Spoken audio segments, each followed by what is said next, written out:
오늘 아침 우리 같이 묵상하면서 은혜 나누실 하나님의 말씀은 신약성경 마가복음 16장 12절로 13절 말씀입니다. 그 후에 그들 중 두 사람이 걸어서 시골로 갈 때에 예수께서 다른 모양으로 그들에게 나타나시니 두 사람이 가서 남은 제자들에게 알리었으되 역시 믿지 아니하니라. 아멘. 성도 여러분, 여러분들은 예수님의 부활을 어떻게 생각하십니까? 예수님의 부활이 진정 내 마음으로 믿어지십니까? 아니면 그저 관념적으로 믿고 있는 것입니까? 예수님의 부활 사건은 예수님의 제자들이나 예수님을 따르던 여인들에게도 그 사실을 현실로 받아들이는데 그렇게 쉽지만은 않았습니다. 또 돈으로 매수해 놓은 로마 군인들로부터 예수님의 무덤을 막고 있던 돌이 굴려지고 예수님이 무덤에 계시지 않는다는 보고를 받은 유대의 종교 지도자들에게도 두려움만 가득 남게 된 것입니다. 오늘은 엠마오로 내려가는 두 제자와 부활하신 예수님의 만남 속에서 우리에게 주시는 깨달음을 얻고 우리의 신앙을 다시 살펴보는 시간을 가져보겠습니다. 오늘 우리가 읽은 마가복음의 말씀은 마가는 단 두 절로 예수님과 엠마오로 내려가는 두 제자의 만남을 기록하고 있지만 누가복음의 누가는 이 사건을 좀 더 상세하게 기록하여 우리에게 알리고 있는 것입니다. 누가복음을 통하여 예수님의 두 제자, 엠마오로 내려가는 그 두 제자를 살펴보겠습니다. 누가는 우리에게 이들이 예루살렘에서 25리 떨어진 엠마오로 가고 있다는 것을 알려주고 있습니다. 이들은 그 길을 가면서 서로 자기가 알고 있는 이야기를 주고받고 가고 있으며 그 내용이 예수님의 죽으심과 부활에 대한 소식인 것과 그들의 대화를 통하여 부활하신 예수님에 대하여 그 사실을 인정하지 못하고 있음을 우리는 알 수 있는 것입니다. 그렇게 성경은 그들의 눈이 가려져서 예수님을 알아보지 못했다라고 기록하고 있습니다.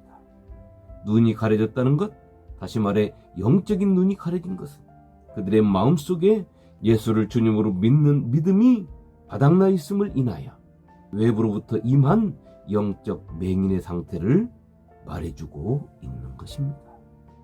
이들은 큰 슬픔에 빠져 있으며 그것이 능력이 많은 하나님의 선지자를 잃은 것에 대한 슬픔입니다. 또한 예수님께 대하여 큰 기대를 걸고 있었고 그 기대가 예수님께서 이스라엘을 속량하실 분으로 기대하고 있었던 것입니다. 오늘 예수님의 부활이 있었습니다. 무덤을 찾았던 막달라 마리아가 그 주님을 만났습니다. 그녀가 제자들에게 알렸습니다. 그런데 누구도 믿지 않았습니다. 엠마오로 내려가는 두 제자는 부활하신 예수님과 대화를 나누면서도 예수님을 알아보지 못했습니다. 왜 예수님의 부활이 예수님을 따르던 사람들에게 이토록 부자유스러울까요? 이러한 상황을 조금 더 자세히 살펴보도록 하겠습니다. 예수님은 제자들에게 공생의 기간 동안 3번에 걸쳐서 당신이 십자가에서 죽고 다시 살아나실 것을 제자들에게 말씀하셨습니다. 그리고 십자가에 죽으신 뒤에 3일 만에 말씀하신 대로 부활하셨습니다. 그런데 제자들과 예수님을 따르던 자들은 믿지 못했습니다. 왜 그렇습니까? 첫째는 이들은 예수님과 함께 십자가에 죽지 않았기 때문입니다. 둘째는 이들은 예수님과 함께 부활하지 못했기 때문입니다. 그것은 예수님과 함께 죽지 않았으며 예수님의 십자가에 동참하지 않았기 때문입니다. 그렇기에 그들은 하나님의 계획도 하나님의 뜻도 몰랐던 것입니다. 셋째는 이들은 부활에 대해 생각해보지도 않았습니다. 주님께서 죽었다 다시 살아나신다는 말씀을 하실 때 그들은 믿지 못했습니다.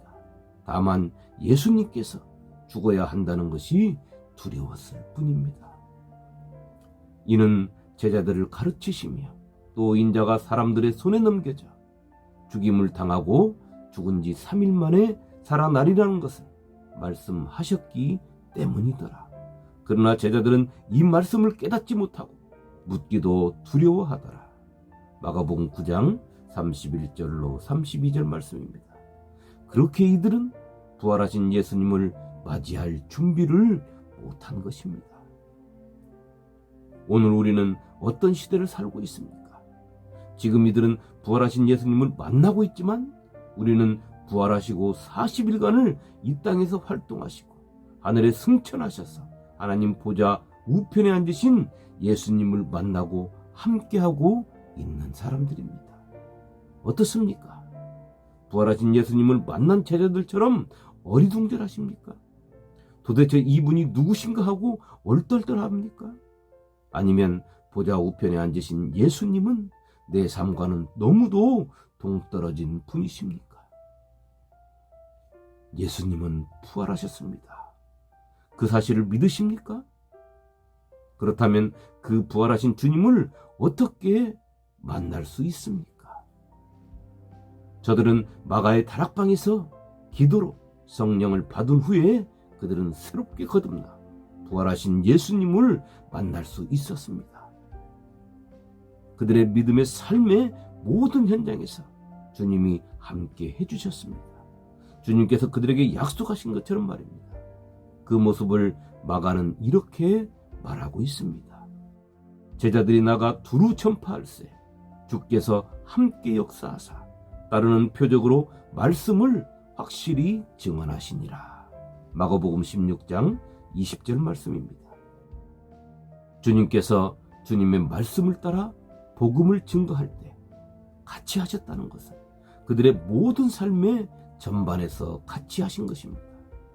복음을 전하다 핍박을 받을 때도, 옥에 갇혀 있을 때도, 병들어 있을 때도, 그들의 생명이 위협을 받을 때도, 매를 맞을 때도, 그들의 생명이 사그라들 때도 같이 하신 것입니다. 오늘 우리는 어떻게 주님과 함께하고 있습니까?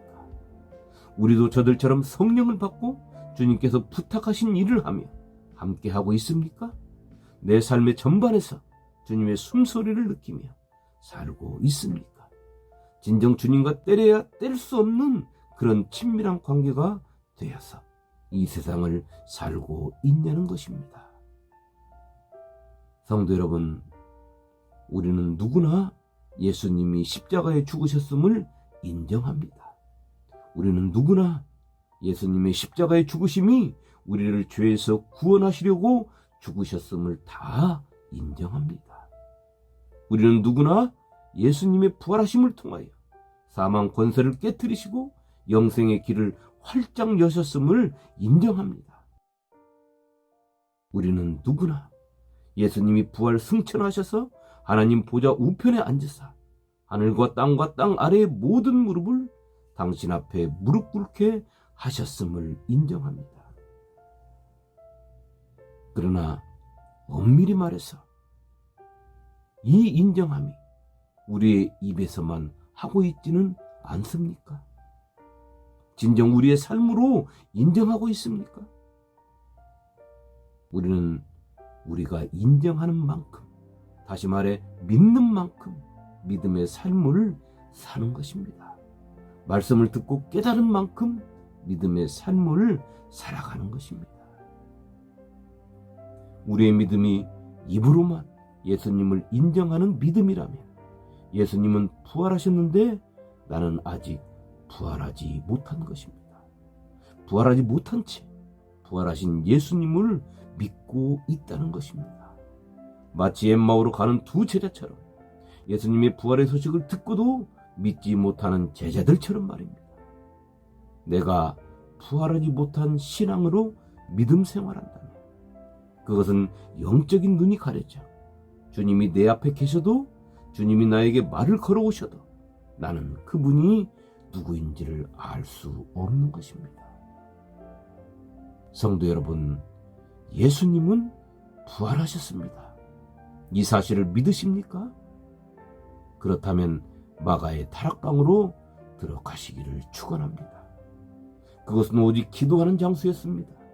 그것은 하나님을 만나는 장소였습니다. 그것은 성령이 임한 곳입니다. 그것은 신앙이 바뀐 곳입니다. 그것은 부활하신 주님의 임재가 있는 곳입니다. 주님께서 부활하셨습니다. 그리고 마가의 다락방에 있던 제자들과 성도들도 부활했습니다. 성령을 통하여 부활한 그들은 세상에 부활하신 예수님의 모습을 자신들을 통하여 드러냈습니다. 그들이 세상 방방곡곡으로 다니며 부활하신 예수님을 드러낸 것입니다. 오늘 우리도 성령을 통하여 부활해야 합니다. 그리하여 주님께서 십자가에 죽으셨을 때도, 또 부활하셔 자신들을 찾아오셨을 때도 부활하지 못한 그들이 성령을 통하여 부활한 것처럼 우리도 성령을 통하여 부활하고 이 세상에 우리가 부활하신 예수님의 모습을 드러내야 하는 것입니다. 그리고 이제 우리는 승천하시고 하나님 보좌 우편에 앉으신 예수님과 잠깐 있으면 다시 오실 예수님을 이 땅에 증거하며 살아야 하는 것입니다. 우리가 하나님의 말씀을 바로 깨닫고 내 믿음이 마가의 다락방을 거쳐서 성령을 통하여 부활하신 주님을 만나는 성도가 되어서 이 땅에 주님의 생명의 복음을 마음껏 전하고 증거하는 복된 성도가 되시기를 주님의 이름으로 축원합니다. 아멘.